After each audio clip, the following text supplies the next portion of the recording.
Hi everyone, இந்த வீடியோவில் நம்ம ஃபோட்டோஷாப்பில் எப்படி கிளிச் எஃபெக்ட் வந்து கிரியேட் பண்ணலாம் அப்படின்றத பார்க்க போகிறோம்.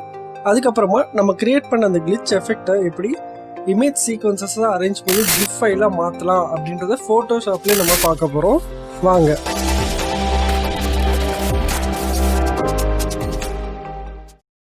ஃபஸ்ட்டு நீங்கள் எடிட் பண்ண போகிற இமேஜை வந்து ஃபோட்டோஷாப்பில் ஓப்பன் பண்ணிடுங்க.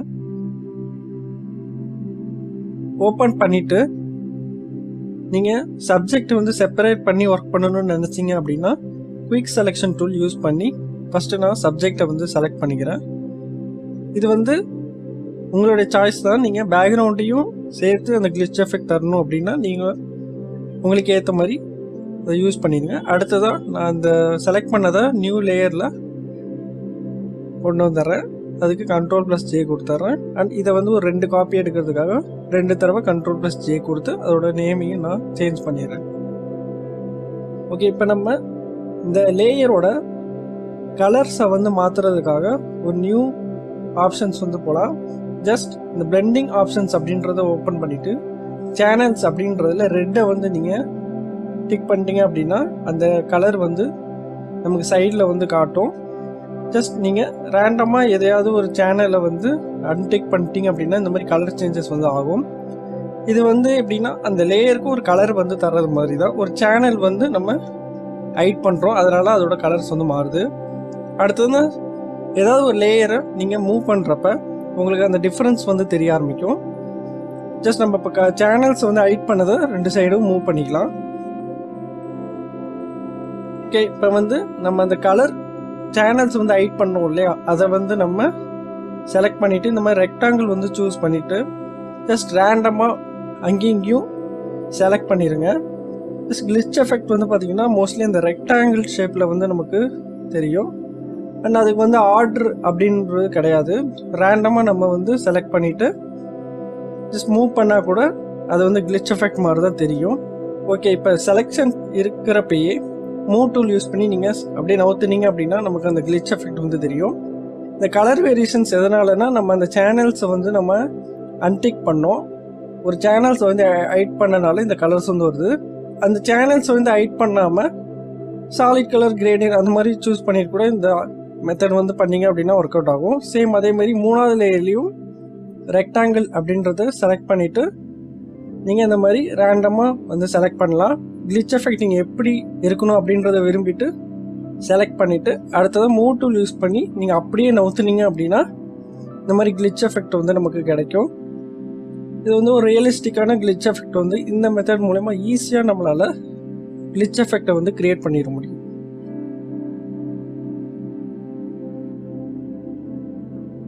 பிஃபோர் அண்ட் ஆஃப்டர் வந்து பார்த்தோம், நிறையவே டிஃப்ரென்ஸ் இருக்குது. அண்ட் சேம் இதே மாதிரி நீங்கள் மற்ற சேனல்ஸையும் நீங்கள் ஹைடோ இல்லை அன்ஹைட் பண்ணியோ பார்த்தீங்க அப்படின்னா அந்த காம்பினேஷன்ஸ் வந்து மாறும். ஜஸ்ட் நமக்கு எந்த காம்பினேஷன்ஸ் வந்து பிடிச்சிருக்கோ அதையே நம்ம செலக்ட் பண்ணிவிட்டு ஓகே கொடுத்துடலாம்.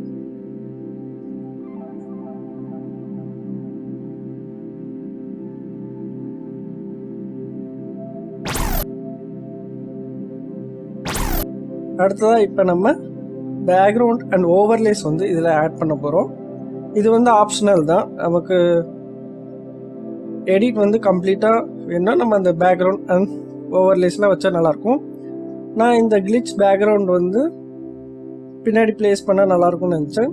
ஒரு டிஜிட்டல் எடிட்டிங் பண்ணுறதுக்கு இது வந்து இந்த பேக்ரவுண்ட் வந்து சூட்டபுளாக இருக்கும், அதனால் இதை வந்து சூஸ் பண்ணேன். ஓகே, ஜஸ்ட் ரீசைஸ் பண்ணிவிட்டு ஃபிட் பண்ணிடுங்க. அடுத்ததாக இந்த பேக்ரவுண்டுக்கு ஏற்ற மாதிரி நம்ம அந்த சப்ஜெக்ட் வந்து எக்ஸ்போஸ் பண்ணுவதனால 3 லேயர்ஸையும் செலக்ட் பண்ணிவிட்டு குரூப் பண்ணிடுறேன் Ctrl+G கொடுத்து. இப்போ அந்த பேக்ரவுண்டு ஏற்ற மாதிரி நம்ம எக்ஸ்போஸ் பண்ணுறதுக்கு நிறைய ஆப்ஷன்ஸ் இருக்குது. Level, brightness and contrast, curves இந்த மாதிரி நான் லெவல்ஸ் சூஸ் பண்ணிட்டு கிளிப்பிங் மாஸ்க் வந்து கொடுத்துட்டேன் அப்படின்னா நம்ம இப்போ சப்ஜெக்ட்டுக்கு மட்டும் ஒர்க் பண்ணலாம். ஜஸ்ட் நீங்கள் அந்த ஸ்லைடர்ஸை வந்து தேவைக்கேற்ற மாதிரி பேக்ரவுண்ட் எவ்வளோ எக்ஸ்போஸ் ஆயிருக்கோ அதுக்கேற்ற மாதிரி இதை எக்ஸ்போஸ் பண்ணுறதுக்கு நீங்கள் வந்து இதை ஸ்லைடர்ஸை மூவ் பண்ணி பார்த்துட்டு அட்ஜஸ்ட் பண்ணிடுங்க. ஓகே, அண்ட் நேம் சேஞ்ச் பண்ணிட்டீங்க அப்படின்னா ஈஸியாக இருக்கும் ஒர்க் பண்ணுறதுக்கு.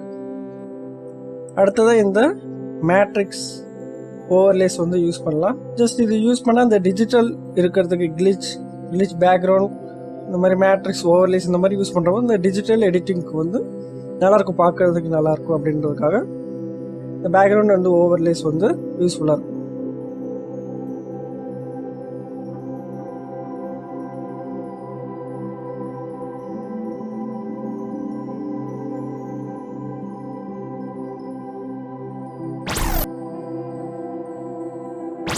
ஓகே, இப்போ நம்ம இமேஜ் சீக்வன்சஸாக எப்படி இதை கன்வெர்ட் பண்ணலாம், அதாவது ஒரு வீடியோ மாதிரி எப்படி க்ரியேட் பண்ணலாம். கிஃப் ஃபைல் நீங்கள் பார்த்துருப்பீங்க.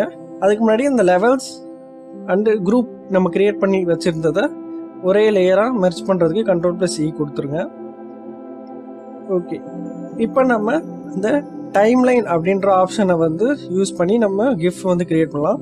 ஜஸ்ட் இந்த விண்டோஸ் அப்படின்னு ஆப்ஷன் போயிட்டு டைம்லைன் அப்படின்றத சூஸ் பண்ணிங்க. கீழே அந்த வீடியோ எடிட்டர்ஸ்ல உள்ள லேயர்ஸ் மாதிரி வந்து நமக்கு காட்டும். அதாவது இந்த லேயர்ஸ் என்னென்ன இருக்கோ அதுதான் இங்கேயும் இருக்கும். ஓகே, இதை வந்து கரெக்டாக நம்ம ஃபிட் பண்ணிவிட்டு ஜஸ்ட் உங்களுக்கு தேவைக்கேற்ற மாதிரி ரீசைஸ் பண்ணிடுங்க. ஓகே, இப்போ நம்ம இந்த ஜூம் ஆப்ஷன் யூஸ் பண்ணி அந்த லேயரோட விசிபிள் சைஸஸ் வந்து மாற்ற முடியும். ஜஸ்ட் நம்ம இங்கே லேயர்ஸில் என்னென்ன பண்ணுறோமோ இது எல்லாமே இங்கேயும் ஆட் ஆகிட்டே இருக்கும். நான் வந்து ஒரிஜினல் இமேஜை வந்து பேக்ரவுண்டாக யூஸ் பண்ணிக்கிறேன். நீங்கள் இங்கே பார்க்கலாம் எண்ட் டூரேஷன் அப்படின்ற ஆப்ஷன். இதை நீங்கள் ரீசைஸ் பண்ணுறது எவ்வளோ டூரேஷன் அப்படின்றத குறிக்கும். நீங்கள் எவ்வளோ டூரேஷனில் வேணாலும் வச்சுக்கலாம். ஜஸ்ட் நான் வந்து ஒரு 15 செகண்ட்ஸ்க்கு வந்து இதை ரீசைஸ் பண்ணிக்கிறேன். ஓகே, அடுத்து இது வந்து நான் ஒரு 3 செகண்ட்ஸ்க்கு ஒவ்வொரு லேயரையும் 3 செகண்ட்ஸ்க்கு வந்து மெர்ஜ் பண்ணால் அந்த ஒரிஜினல் கிளிச் எஃபெக்ட் அந்த மாதிரி மாறி மாறி நமக்கு காட்டுறதுக்காக இதோட சைஸ் வந்து நம்ம இன்னும் கம்மியாக வச்சுக்கலாம். ஓகே, இந்த கிளிச் பேக்ரவுண்டை வந்து நம்ம கொஞ்சம் தள்ளி வைக்கலாம் ஒரிஜினல்ல இருந்து. அண்ட் அதை வந்து டூரேஷன் 3 செகண்ட்ஸ்க்கு வந்து வச்சுக்கலாம். சேம் இதே மாதிரி நம்ம கிளிச் எஃபெக்ட் ஆட் பண்ண அந்த சப்ஜெக்ட் லேயரையும் சேம் அதே சைஸ்லேயே வச்சிடலாம். இதே மாதிரி அந்த 15 செகண்ட்ஸ்க்கும் நம்ம ஒவ்வொரு டிஸ்டன்ஸ் வந்து விட்டு சேம் அதே ப்ரொசீஜரில் நம்ம பேஸ்ட் பண்ணிட்டோம் அப்படின்னா நமக்கு ஒரிஜினல் கிளிச் எஃபெக்ட் அந்த மாதிரி மாறி மாறி நம்ம கிஃப் ஃபைலாக நமக்கு கன்வெர்ட் ஆகிடும்.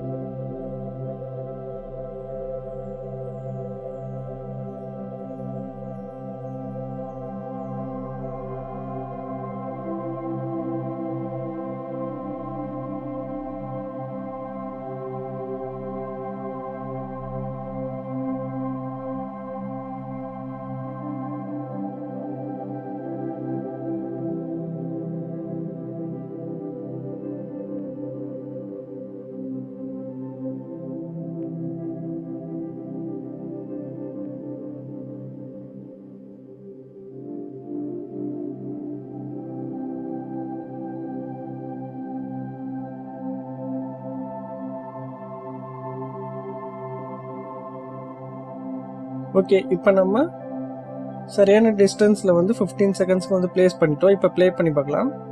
ஜஸ்ட் இந்த மாதிரி நமக்கு கிஃப் ஃபைலாக வந்து கன்வெர்ட் ஆகிடும். ஜஸ்ட் ஒரிஜினல் கிஃப் ஃபைல் அந்த மாதிரி சேஞ்ச் ஆகிக்கிட்டே இருக்கும். அண்ட் இந்த ப்ளே ஆகிறத வந்து நம்ம ரிப்பீட்டாக ப்ளே ஆகணும் அப்படின்னா இந்த லூப் ப்ளேபேக் அப்படின்ற ஆப்ஷனை வந்து எனேபிள் பண்ணிடுங்க. இப்போ நம்ம ஒரு தடவை ப்ளே கொடுத்தாலே அது பாட்டுக்கு ஆட்டோமேட்டிக்காக ஃபர்ஸ்ட்லேருந்து எண்ட் வரைக்கும் ப்ளே ஆகிக்கிட்டே இருக்கும். ஓகே, இதில் கூட நீங்கள் ஆடியோ ஃபைல் கூட ஆட் பண்ணிக்கலாம். ஜஸ்ட் ஃபோட்டோஷாப்லேயே உங்களுக்கு அந்த ஆப்ஷன்ஸ் வந்து இருக்குது. இந்த கிஃப் ஃபைல் பற்றி நம்ம ஏற்கனவே டீட்டெயில்டான வீடியோ வந்து பண்ணியிருக்கோம். எப்படி கிஃப் ஃபைலை வந்து ஃபோட்டோஷாப்பில் ஆர்கனைஸ் பண்ணி டைம்லைனில் கொண்டு வந்து அதை கிஃப் ஃபைலாக மாற்றலாம் அப்படின்ற டீட்டெயில் வீடியோ ஏற்கனவே பண்ணியிருக்கோம். இந்த வீடியோ முடிஞ்சோடனே மிஸ் பண்ணாமல் அந்த வீடியோவும் பார்த்துருங்க.